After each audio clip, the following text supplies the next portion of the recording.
এখানে আমি মাসকলাই ডাল দিয়ে পেঁপে ঘন্ট করব। পেঁপে দিয়ে দিয়েছি, অনেকটাই সিদ্ধ হয়ে আসছে। এখন আমি দিয়ে দেব কাঁচামরিচ,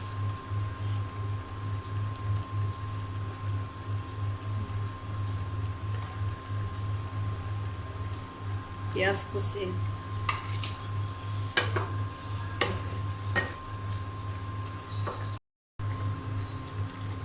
এখানে দিয়ে দিলাম রসুন বাটা আর জিরা বাটা,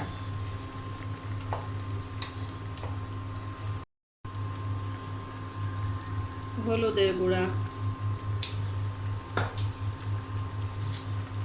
লবণ। এখানে আমি পেঁয়াজ আর পাঁচফোড়ন দিয়ে দিয়েছি। এখন আমি পেঁপেটা বাগার দিয়ে নেব। পেঁপে তরকারি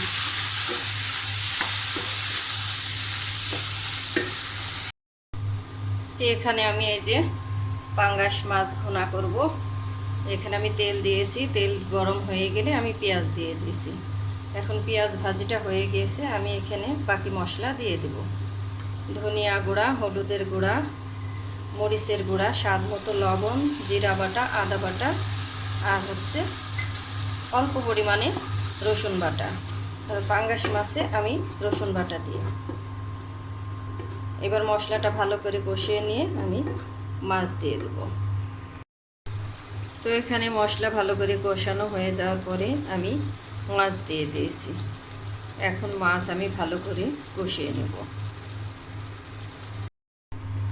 তারপরে তো এখানে মাছ কষানো হয়ে গিয়েছে, আমি অফ ক্যামেরায় খুব ভালো করে কষিয়ে নিয়েছি। এখন পরিমাণ মতো পানি দিয়ে দিলাম।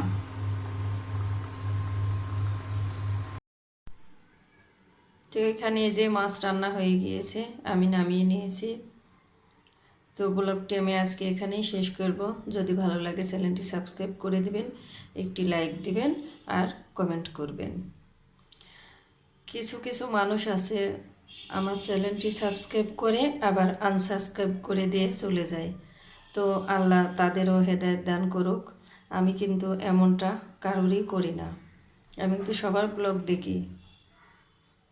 তো ব্লগটা আমি আজকে এখানেই শেষ করব। আসসালামু আলাইকুম।